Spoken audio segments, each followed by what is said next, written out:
They hung him upside down between two pillars in the Hippodrome of Constantinople, and the city came to finish what it had started. His right hand had already been cut off. One eye was gone. Boiling water had been poured across his face until the skin loosened. They had paraded him through the streets on the back of a diseased camel, and the crowds had beaten him for hours, pulling at him, taking pieces. Even then, hanging inverted, half-blinded, barely alive, the witnesses heard him whispering, "Lord, have mercy. Why do you bruise a broken reed?" His name was Andronikos Komnenos. He had been the most celebrated man in the Byzantine Empire. Soldier, poet, seducer, escaped prisoner, exile, adventurer. He had slept in the courts of Crusader princes and Georgian queens. He had been imprisoned twice and escaped both times. At 65 years old, he seized the throne of Constantinople. What he did with it made everything that came before look like rehearsal. The Komnenian dynasty had saved the Byzantine Empire.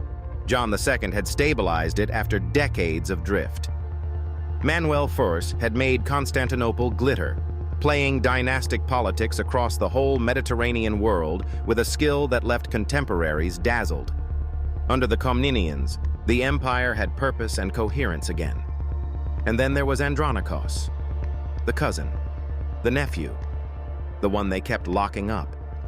He was brilliant in all the ways the Byzantine court both admired and could not manage. A warrior who could quote Plato, a strategist who understood logistics and also understood people, their vanity, their desire to be seen, their hunger for someone who actually believed what he was saying. He was physically striking in a way that contemporaries kept recording. Tall, striking, present in a room. He knew exactly what he was, and he deployed it. What he lacked was any patience for the rules that kept everyone in their proper position. The Komnenian system ran on family loyalty, careful management of aristocratic ambition, everyone understanding their assigned place in a layered hierarchy. Andronikos was incapable of maintaining his. He had an affair with his cousin Eudokia Komnene, a niece of the reigning emperor. He was imprisoned in the palace dungeons. He escaped through a window using a rope improvised from cloth. He was recaptured. He escaped again. He was exiled. He spent years at the court of a Rus prince in Galicia, then moved south to the Crusader states, then east to the Armenian kingdom of Cilicia, then further into the orbit of the Islamic world, then north to the Georgian court of Queen Tamar, where he fathered more children and eventually abandoned them too. He was, for 40 years, an extremely capable, extremely dangerous man who had nowhere to put his capability. The empire that had produced him had no position for what he was. Manuel I eventually allowed him back, gave him a provincial governorship, and watched him carefully. There was genuine affection between them, genuine wariness too. Manuel understood what Andronikos was. He chose to contain him rather than kill him. Manuel died in 1180, and the container disappeared. Manuel left behind an 11-year-old heir, Alexios II, and a French regent, his widow, Maria of Antioch. She was capable, politically sophisticated, and completely alien to the Greek establishment she was now running. She favored the Latin merchants and mercenaries who had accumulated enormous power and privilege under Manuel's westernizing court. The Greek aristocracy hated her for it. The common people of Constantinople hated the Latins for occupying their commercial districts, their tax exemptions, their arrogance. Andronikos was in his early 60s and had been watching for 40 years.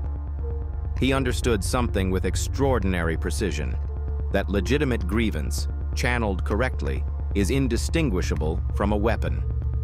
The Greek resentment of Latin privilege was real. The anger at a foreign regent was real. He positioned himself as the defender of Byzantine identity, the true Greek blood, the old dynasty, the man who remembered what Constantinople was supposed to be. He wrote letters to the aristocracy. He cultivated the clergy. He built networks among provincial nobles who had been sidelined. Then he marched on the city with an army. As he approached, the mob inside Constantinople rose. What happened became known as the Latin Massacre. It lasted days. The Latin population, merchants, mercenaries, women, children, the sick in hospitals, were killed across the city. Churches were burned. The Genoese and Venetian quarters were destroyed. Some Latins who fled by ship were caught. Their heads were severed and attached to the sterns. The papal legate was murdered and his head dragged behind a dog through the streets. Andronikos entered the city. He was welcomed as a liberator. He had not started the massacre. That much historians generally accept. But he had built the conditions that made it possible, and when it came, he did not stop it. He did not even try. Within months, the young emperor Alexios II was dead, strangled with a bowstring on Andronikos' orders. Accounts say Andronikos personally helped sink the body in the sea. He then married the boy's widow, Agnes of France. She was 12 years old. He was 65. In his first months as sole emperor, Andronikos surprised almost everyone. He cut corruption in the provincial administration with genuine efficiency. He reduced the tax burden on populations that had been bled dry by predatory officials. He made the government work better. There are historians who argue that a different version of this man might have been a serious reforming ruler. He was not a different version. The paranoia arrived early and methodically. The Komnenian aristocracy was vast, generations of imperial family, connected by blood and marriage to every significant node of power in the empire. Andronikos had taken the throne illegally, which he knew with precision, and every one of those family members was either a rival or a scaffold around which rivals could assemble. He began to eliminate them, systematically. Trials were arranged, conspiracies were discovered, some real, some manufactured.